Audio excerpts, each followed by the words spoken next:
The next time you get into an argument with your wife, or your friend, or with a small group of friends, you stop the discussion for a moment, and for an experiment, institute this rule. Each person can only speak up for himself once he has first restated the ideas and feelings of the previous speaker accurately, and to that speaker's satisfaction.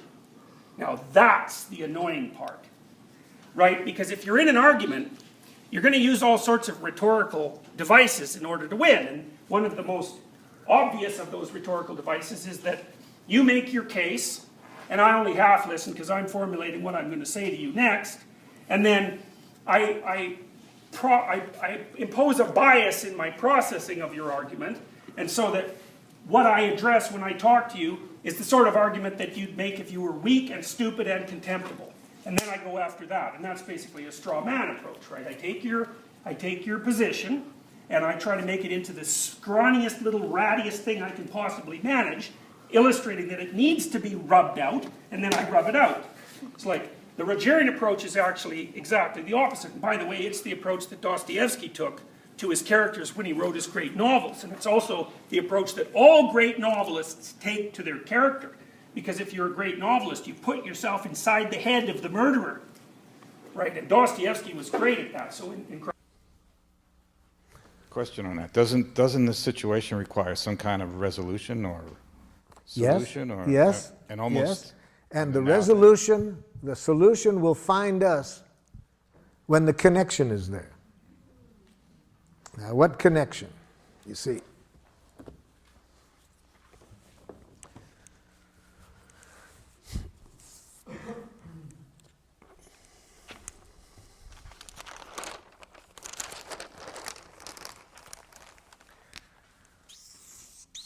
here's your wife's needs. Here's your needs.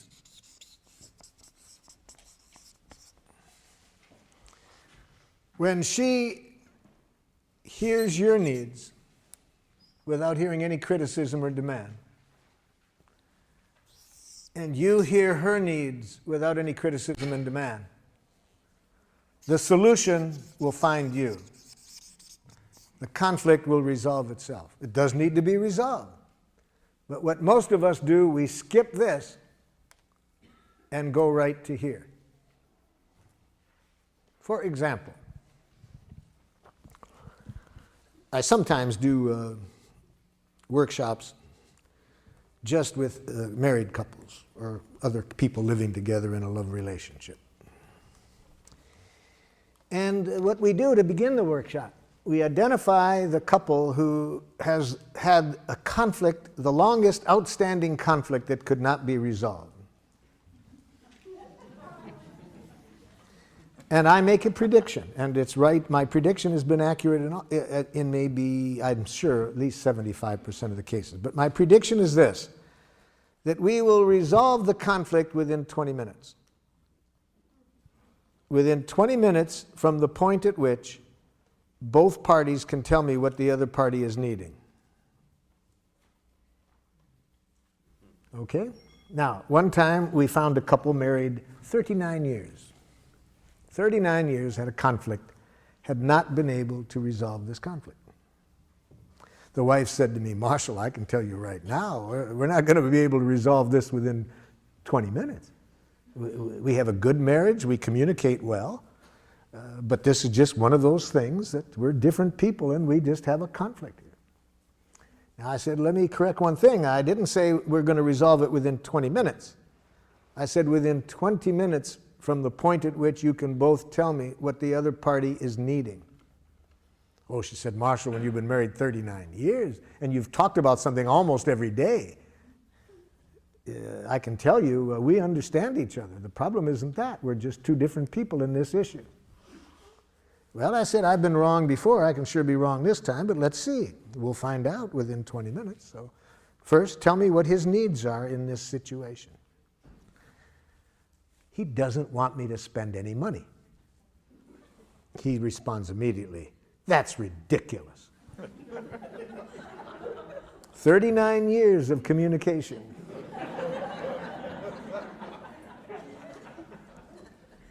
Now, first of all, doesn't want me to spend any money is not a need. See, needs and strategies need to be separated. They had been talking about how much money she could spend and not spend, but the more important issue there was whether who takes care of the checkbook. He unilaterally controlled the checkbook, which was really the main issue between them.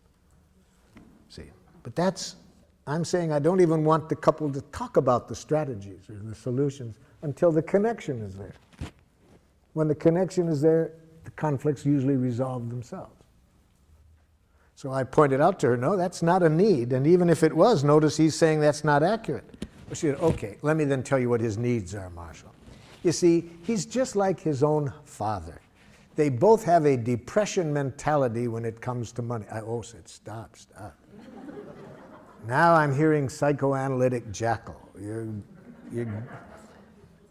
Now it's going to take another 39 years if you get into that. No, I'm not asking for an analysis of his personality. I'm saying, what are his needs? She didn't know. After 39 years, she had no awareness, consciousness of his needs. So I said to him, okay, well, she doesn't know. Why don't you tell her? Well, Marshall, let me tell you what her needs are. You see, she's a lovely woman, wonderful mother, a wonderful wife. But when it comes to money, she's totally irresponsible. Here comes another 39 years, you see.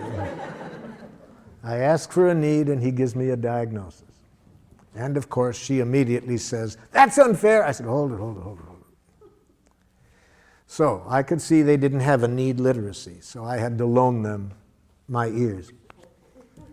So with Giraffe ears, of course, I'm conscious that all judgment, she's totally irresponsible, is a tragic expression of an unmet need. You see? So if she would have had these ears, they would have been able to resolve this in the first year of their marriage. But she didn't. She was taking it personally. So I helped them out. I said, when you say she's irresponsible, are you feeling frightened and need to be sure the family is protected economically? He said, that's exactly what I mean. Well, that wasn't what he'd been saying for 39 years. But he didn't know how to say his feelings and needs. Okay, so I've got his needs identified. He was scared, wanted to protect the family economically. I turned to his wife and said, could you tell me back what you heard him say? But because I did, one time I overdrew the checkbook when we were, first married, now he thinks, I said, excuse me. Notice what the first word that she said was, but. See, she doesn't know the cardinal giraffe rule. Never put your butt in the face of an angry person.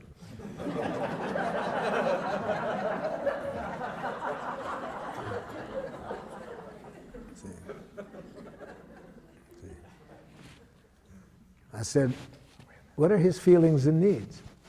But, no. What are his feelings and needs? Want me to repeat them? Yeah. I hear him saying he's scared. Well, but, no, hold it. Calm down. Hear his feelings and needs. See, but after 39 years of enemy image, it's not easy for somebody to shift these images, you see. Once we get one of these images in our mind of the other person's wrongness, even when they are expressing their needs, we don't hear it. These enemy images are hard to get past, you see.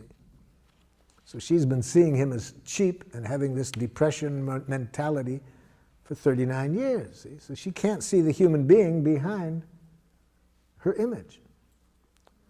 I said, let me repeat it again. I hear him saying he's scared because he needs to protect the family economically. Can you say back? Yeah, he thinks I'm irresponsible. Let's try it again. After 3 more repetitions, finally, she could hear his needs and feelings separate from her judgments. Finally. Yes? Did you try to empathize with her at any point? Or did you just keep repeating his need and try to get her to Yes. After I had tried twice to get her to hear it, I could see she was in too much pain to hear him. So I had to do what I was just demonstrating like this. Actually, I had needed to give her some emergency first aid empathy. So you did do that. Before I could pull her by the ears to get her to hear him. So if after I tried 2 times to pull the jackal by the ears, it's hard to do that because they keep trying to bite, then I back off. So it really hurts when you hear criticism. Yes, I mean, blah, blah, blah, blah, blah, blah. Yeah, and so you really need to be trusted. Yeah. Okay. Now I'd like to repeat what he said, and I'd like to have you tell me back what he heard. So yeah, I did have to do a little bit of cleaning up the mess before I could. See, every image that she's heard in the past, every criticism, which she'd heard for years she was irresponsible, now it's hard for her to hear the need that was being expressed all along behind that. So finally I get her to hear his feelings and needs. Okay, we're halfway through. Now this much took me an hour. Okay, now I try to help her. So could you tell me now what your needs are? Well, just because I made them, I overdrew the checkbook, before, that doesn't mean I'm going to do it again. He said, yes, but we could be out of money, but excuse me. So, you're really frustrated, and if I hear you correctly, you have a need for some trust that you can learn how to handle money. Yes. Okay. Husband, could you tell me back? Yeah, and we'll be out of money by then. Excuse me. Can you tell me what her feelings and needs are? Would you like me to repeat it? Yes. Okay. About 3 more repetitions, he hears her. It didn't take 20 minutes to resolve it at that point, you see. Whenever I go into situations where there's been a lot of conflict, I don't even allow the people to talk about strategies until they're connected at the heart level.